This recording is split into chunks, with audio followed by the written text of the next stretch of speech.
Hey everybody, Matt here from Matt's Movies, Music and More, and my special guest Andrew, welcoming you to this week's episode of What Did You Think? I like that, that's good. Thank you. Right, so if you saw our last episode of What Did You Think, you'll know that we did the drama category, which was the Alexander Payne movie, Nebraska. That was good. I thought it was good too. And to replace that movie, we put in there Robert De Niro's directorial debut, which is A Bronx Tale. Okay. You don't know much about that? I've not come across it before, so that'll be an interesting one for me. Yeah. Okay. And so, as you'll know, that this movie that we're doing today comes from the Sci-Fi category. Now, to replace this movie in Sci-Fi, oh, we've got a treat, Andrew. This one is a movie that celebrates its 20th anniversary this year, and it's a film that had all the fanboys around the world queuing around the block, thinking that this is going to be something special with all its special effects and amazing visuals and stunts and everything like that. And the first of a new trilogy, so this was going to be something amazing. Right. Thinking about it, there's only one film I can think of that really fits that description. I have to ask, are we really doing Star Wars Episode 1, The Phantom Menace? I mean, that's a brave choice, and if you insist, I mean... That wasn't the movie I was thinking of. What? We're doing The Matrix! Oh, thank you, sweet merciful God. What else could it have been? Of course it'd be The Matrix. 20 years and... Yeah. Oh, never mind. Yeah, so hopefully you guys out there will remember that movie vividly. I don't actually remember seeing that film in the last 20 years. I saw it back in the day, but I haven't seen it since, so I'll be looking forward to doing that one. Yeah, see how it holds up. Yeah. So anyway, on to today's movie. So, yeah, Matt, what are we looking at today? Well, today we are doing the 2013 movie, Edge of Tomorrow. Okay, and that is what we're calling it, because that's what they called it. They called it that, and we have to live with that, even though it sounds like a melodramatic weepy about a single divorced mother fighting to save her son's terminal cancer. Well, as you see on the poster, isn't it? Because the poster is really dominated by the three words: live, die, repeat. And if we go straight into that, that's what I think that's from what I've read. That's what the director wanted to call it, but back then they said no. That's the tagline. That's the phrase. That's what we're going to put on the posters, and that's all. But it did have another title though, didn't it? Based purely on the Japanese manga source material. It wrote, "All you need is kill," which sounds quite Beatles-esque kind of title. But a very macabre way of a macabre Beatles title. Yes. So, as we said, the movie today is the 2013 movie Edge of Tomorrow, which is... Live, Die, Repeat, Edge of Tomorrow, which is what you'll see on all the home releases these days. Yeah. So, Edge of Tomorrow, which is directed by Doug Liman, and it stars Tom Cruise, Emily Blunt, Bill Paxton, and Brendan Gleeson. So, Edge of Tomorrow. In the far-flung future of 2020, it's been 5 years since aliens have landed called the Mimics, and this unstoppable alien force that seems to anticipate everything or counteract and overwhelm everything the human forces can do. They've taken most of Europe already, and it's only a matter of time before they spread to the rest of the planet. But we've been fighting them off, and of particular note has been Emily Blunt's character, Sergeant Rita Vrataski, who's been a poster child, who's won a particular battle, and so is now dubbed the Angel of Verdun, or the Full Metal Bitch. Because of her surname being quite hard to pronounce, just refer to her as Full Metal Bitch. Yeah, most people do, yeah. But we get to this point, and Brendan Gleeson's character, General Brigham, brings in Major William Cage, played by Tom Cruise, who's been the main poster boy, the guy who goes on the adverts to say, join the army, fight off the alien menace, all you boys and girls out there to save the human race. And Brendan Gleeson says, right, we're going to be launching a major offensive a couple of days. We want you to be part of it. We want you to be in there joining the fight. And Tom Cruise is a desk job kind of military guy. He's never actually seen any combat ever, and he kind of prefers it like that. So he turns on the Tom Cruise charm, actually, with the big pearly white teeth, and goes, "Oh no, I don't think that'll be wise, will it? I don't really feel like fighting. You know what? I'm a public figure. I'm out there getting everybody to sign up, and so everybody knows me. So if this offensive fails, I could make it very hard for you." So I'm sure we could work something out where I don't actually have to go out there and fight, right? Is that all right? And Brendan Gleeson just gives him the face that only Brendan Gleeson could give. It's like... So, after a point, Tom Cruise can't turn on the Tom Cruise charm anymore, so he's just smiling there awkwardly, and then he tries to run away. Yeah. They punch him and they lock him up, and then when he wakes up, he's at Heathrow Airport, which I think has been turned into a military training and headquarters, and Bill Paxton's character, Major Sergeant Farrell, says, "Wake up, maggot, you've been demoted to private, you're part of J Squad now." And this bunch of misfits who don't take to Tom Cruise because he's obviously a whinging coward. And he tries, however much he protests about it, he gets into the offensive, and the offensive fails spectacularly. Everybody gets killed quickly, and Tom Cruise, I think, plants a mine on one of the creatures, and because of that, some gooey alien blood lands on him and poisons him and dissolves him, and he is killed. So yeah, we're just giving away the plot of the movie. Then he wakes up and he's at Heathrow Airport, which has been turned into a military training and headquarters, and Bill Paxton's character, Sergeant Farrell's there staying like, "Wake up, maggot, you've been demoted to private, you're part of the misfit J Squad," and Tom Cruise is... what the hell's going on? Yeah. I mean, hasn't this just happened? Yeah, wasn't that a dream or something? And to find out, no, it's happening, and the exact same things are happening, the exact same things are being said to him, and then he dies again. Then he wakes up, it's at Heathrow Airport, which has been converted into an "wake up, maggot, you're private now." He's in a time loop. He has to keep doing this over and over and over and over again. And as he keeps going, he tries to say, "No, I know what's going to happen. I know what you're about to say." And nobody's going to listen to him. But also, he is forced to repeat this day, so he becomes just a little bit better at knowing, oh, the aliens are over there, or you're about to get killed, but he is only ever able to go forward by like 5 seconds every time before he gets killed, and then has to go for it again. But so what can he do? Well, he does come across Emily Blunt's character in the battlefield, and after eventually being able to anticipate and save her, she gives him this strange look and says to him, "Come and find me when you wake up next time." So maybe she knows what's going on, and maybe the key to sorting out this mess and perhaps stopping the aliens. So it's a bit like Groundhog Day, but a sci-fi version then.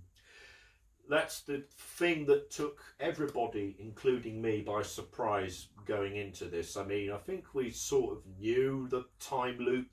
The trailer gave away the time loop aspect. But, just like you said, watching this, you think, oh, it's a sci-fi Groundhog Day. And the thing is, the director and the script writers at an early stage realised and knew full damn well that it's Groundhog Day, but it's an alien invasion, decided to capitalise on that in terms of tone and mood and script writing, and they kind of go with it in the sense that of the horrible things are happening to Tom Cruise. He keeps dying and keeps being killed and things happening to him, but it's funny. Yeah.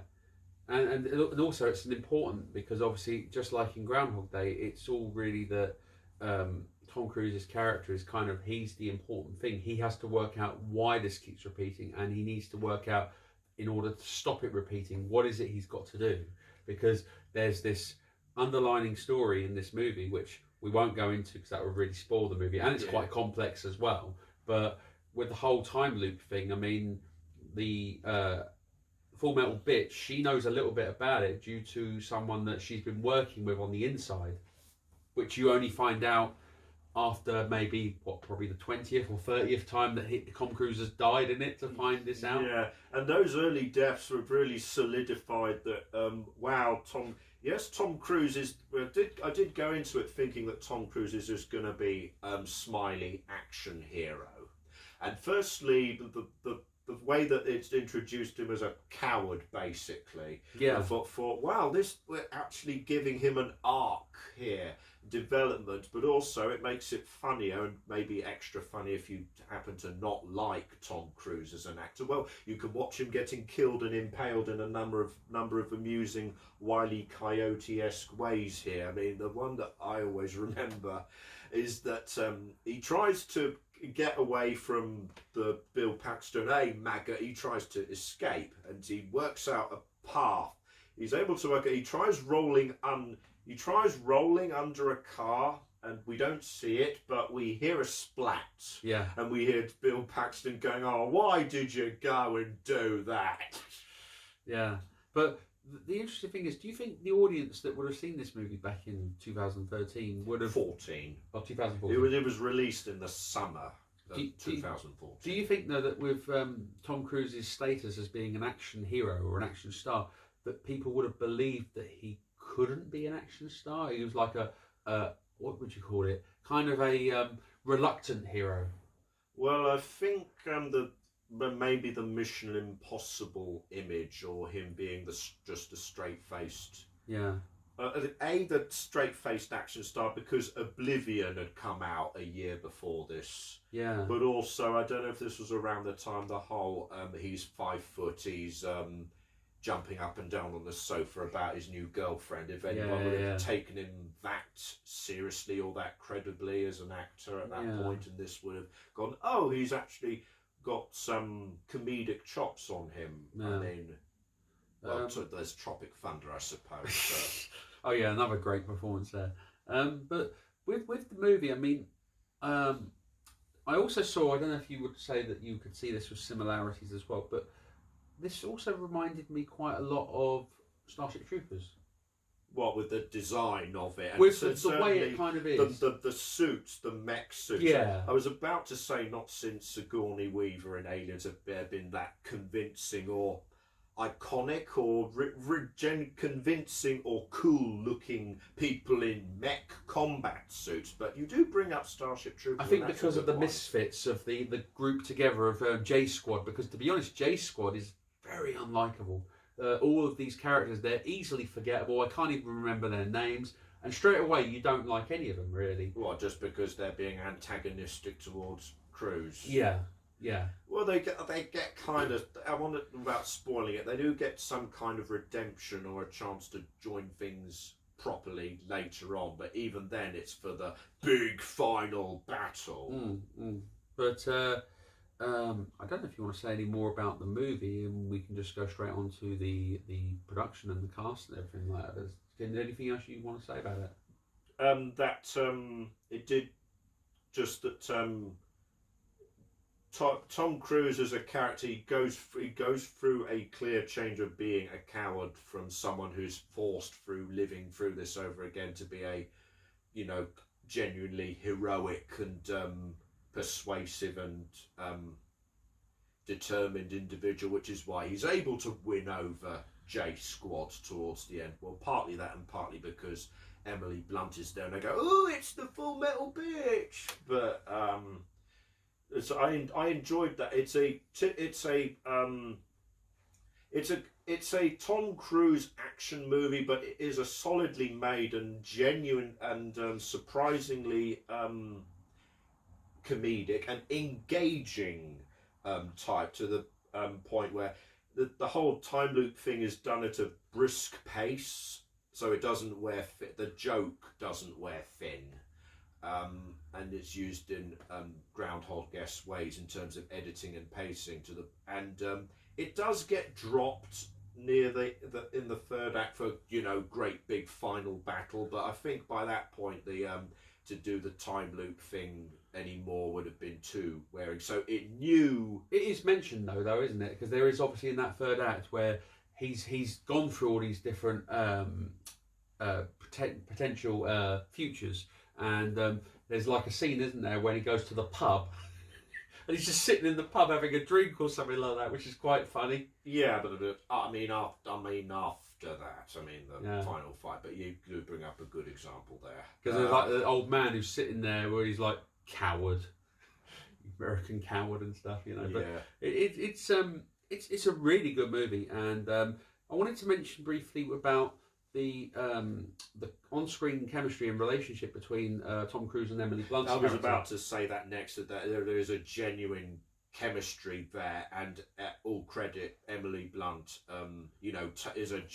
Is a good example of the tough female action hero here, and there's an arc and development to her as well, from being a cold-hearted bitch who's focused only on the mission of developing an attachment. Yeah, and there's not really a romantic relationship like with most Tom Cruise not movies. Not necessarily, no. No, and I think that works. I think you can just go into this movie and just go, this is a straight out action sci-fi movie, I mean, this was a hard one to call for what the right genre was for the twister spinner for this movie, but I felt sci-fi was the right one. Yeah, aliens.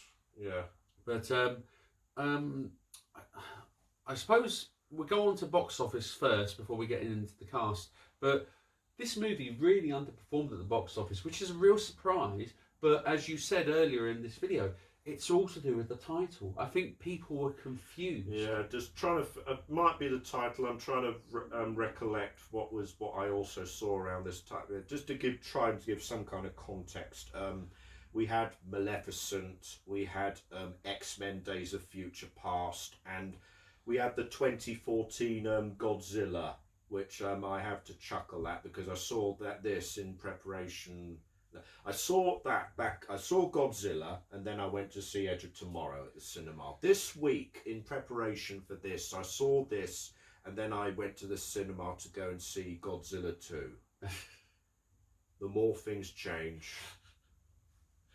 But no, with the title, the title for the movie. I mean, Live, Die, Repeat is a more prominent title on the poster. Edge of Tomorrow is kind of looked like it was the tagline. And I think this is where people were getting confused, because really, Edge of Tomorrow is the title on the poster, and Live, Die, Repeat is the tagline. That is officially what it is. But I can't help but feel that the producers, maybe as a result of the box office being underperformance, started to think, oh, maybe we should have listened to Doug Liman. Maybe we should have called this Live, Die, Repeat. We can't change it now. We'll change it on the Blu-ray and hope people don't notice. Yeah, because this movie, I don't think, made profit in the cinemas. I think it's because of the DVD and the Blu-ray sales. I think that clearly has made this movie become a more memorable action sci-fi movie, and good reason. I think this is a great film. I mean, but then you could probably say the same thing with Starship Troopers. I think Starship Troopers, if I recall, relatively underperformed at the box office, and then it became a huge hit on home video. Yeah, this is sadly a case of the cult hit, in the sense that it didn't, most people didn't go and see it, and I have come across one or two videos of people going, "You fools, go and see this at the cinema while you still can." Yeah, because I think it's fantastic. And the more I look back, I'm looking back on it for the purposes of this review, makes me think, give it a few more years, people will be talking about it in the same breath as Aliens or Terminator, or that bracket of really good classic sci-fi movies. Yeah, I mean, I love sci-fi movies, and to be honest, this is a great movie. I just think it's fantastic. It is mature. It's maturing like a fine wine. And then you sorry, everyone. And then you surprised me earlier today when you said to me about something about a sequel. There is talk. There was talk as it was coming out about, yeah, we want to do a sequel to this, but so far all we've got, I think at the time of recording, all we've got so far is that March this year they secured a screenwriter, and that's about as far as they've got so far. Do we? I don't think by all means, surprise me, Hollywood, but do we need a sequel to this? See, I don't think so. I think it's a unique movie, and I think it's kind of summed up in the whole film, really. But that's Hollywood for you anyway, to milk the cash cow, I guess. I mean, especially the way it ends. Yeah. Without spoiling it. Without spoiling it, I'll just throw out there. I wondered at first if it was one of those we'll reshoot it to give it a happier ending thing, but looking at it, it was from script conception they wanted it to have a happy ending. I felt certain people die, and if it had played like that, the way the last scene goes, that would have fitted that. But the way it transpires, it's like, wait, the laws of time loop travel now worked, whereas no, all right, if you want everyone to be happy and alive at the end, then all right, make the audience feel okay, then all right. But it's quite a complicated plot, so I suppose you had to have something like that. You could get away with that, I suppose. Yeah. But okay, so I suppose we'll go on to the production and the directors and the actors involved. So let's start with the director, Doug Liman. Now, Doug Liman, as far as I'm aware, is a director who started out originally with comedies because he had done two movies that I really love. 1997's Swingers, which I think is very underrated, and that's hopefully a film we'll cover at some point on Matt's Movies. And the 1999 movie Go, which I also thought was pretty funny too. And it wasn't until he did The Bourne Identity that he became associated with sort of action and drama and stuff like this. People took notice of him, yeah. Yeah, and obviously he did Mr. and Mrs. Smith as well, Brad Pitt movie, and Angelina Jolie. So he clearly got his name up on the ladder. But to be honest, looking at his filmography, there's not many films that he's directed, but this one I would say is one of his best movies by far. And you know, I think he did a really good job with it. And all credit to him. You think of the Jason Bourne Identity, you think of shaky cam, and you think of running around frantically. And I did think, oh God, is Edge of Tomorrow going to have a lot of shaky cam? No, it doesn't. No, and that's what I liked about it. He knows when to apply it, or when what is visually appropriate. We should mention briefly before we go on to the actors, but you know that this film, because I didn't ask you that you went and saw it in the cinema back in the day. Yes. But this movie was released theatrically with a 3D cut as well. Now, did you see 3D or just normal? I am a purist. I deliberately stay away from 3D wherever possible. Having said that, thinking of the battle sequences, I could think, okay, you did do this with 3D in mind, but no, I'm 2D. I stand by Alfred Hitchcock's grave, as my mum puts it. Yeah, see, I bought the Blu-ray of it when it came out with the 3D cut, and I haven't watched the 3D one due to we have a 3D TV at home, but it's a case of it doesn't really interest me because I get headaches from 3D. And I think this movie, the visuals that it uses in the battle sequences, definitely the 3D works, but the rest of the movie where it's really talk and what would you call it, exposition, is that the right word? It doesn't really need 3D glasses for the rest of the film, so you know. So I imagine that was just about that period where 3D was still acceptable. I don't know if people would go out deliberately to see 3D now in 2019. But... Well, I mean, there's not many 3D films that come out nowadays. I mean, obviously we just had Avengers Endgame come out as 3D and a few of the other Marvel and DC superhero movies, but other than that, do they really do it with any other sort of franchises or anything like that? Because we haven't had a James Bond 3D or anything. If they can afford it, but I wonder if people are taking notice of audience tastes. Maybe.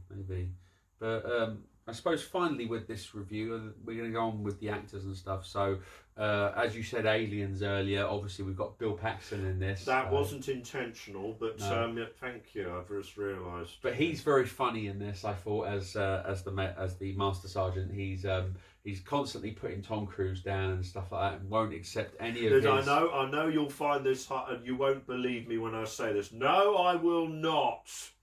Even when he turns out that he knows nearly everything about the Master Sergeant because he's heard every story from his own lips and has lived every time loop. Brendan Gleeson. Now, Brendan Gleeson, obviously Irish actor who we know from In Bruges and Lake Placid, to name a few. What do you think of him in this movie? Because, I mean, I'd like to see more of this character in the film. Well, my main impression of him in the movie is just what I've told you, that when Tom Cruise is trying to charm him out of the way, I thought that is classic Brendan Gleeson expression right there. Like, yeah. And then you've got Emily Blunt, as we mentioned as well, which Emily Blunt obviously started out, and one of her big hits was The Devil Wears Prada. But I think a year before this, she had got in with her first sci-fi movie, which was Looper, with Joseph Gordon-Levitt and Bruce Willis. Joseph Gordon-Levitt is a young version of Bruce Willis. Okay. Yeah, go figure. Yeah. But no, in that movie, I felt she was very underused in Looper. But in this, outstanding. She is front and almost centre. You've got Tom Cruise, but yes, it's a well written part, and she owns it. I think, in my opinion, as I probably said it already in this video here, but I think Edge of Tomorrow is an outstanding movie. I think more people need to see it. More people need to know about it. And please, Hollywood, don't make a sequel. It doesn't need it. Finish as it is. It is a really good movie. On the off chance that they actually get this movie made, please feel free to come back to this years from now and see if we were correct or not. Yes, because we could be surprised. We've had many sequels over the years which haven't really let us down, and some that have, which we won't say, nudge, nudge. Yeah. I mean, we've still got Maleficent 2 coming up this year. Oh, yeah. I think you've got the face for the audience there, pretty much, that was expecting a sequel for that movie. All right, Disney, what makes you think that this needs to continue?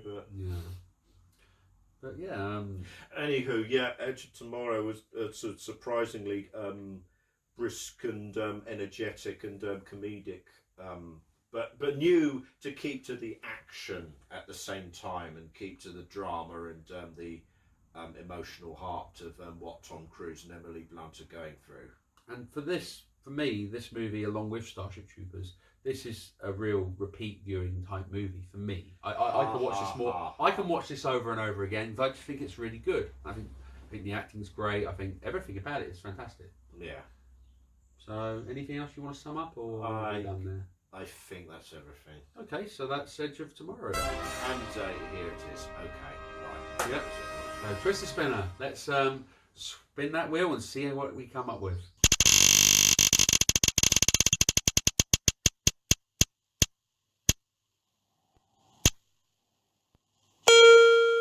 It's landed on Thriller. Okay, So what have we got? Right. So for Thriller, we have got Searching, which is a recent movie. Yeah. With John Cho, right? That was like last year. Yeah, it's only recently been added to the spinner as well. So okay, that's convenient, I guess. So I'll be looking forward to checking that one out, hopefully. Sure. So thank you very much, everybody, and what did you guys think of Edge of Tomorrow? Is it a movie that you've seen? Is it a movie that you really liked? Did you dislike it? Do you agree with what me and Andrew said? Do you think they should make a sequel? So yeah, thank you very much, everybody, for checking out today's video. Don't forget to check out Facebook, Instagram and Twitter to keep up to date with all of the videos that we've got up and coming and previous ones. Check out some of the videos we've got on the channel. We've got At the Movies with Andrew, which is Andrew's cinema series, which he does monthly. We've got some solo videos I do as well, and we might have some other shows coming up in the near future. So thank you very much, everybody. All the best, and a closing statement, Andrew. So, Matt, what movie are we looking at today? Shit, we're in the time loop again. Bye-bye, everybody.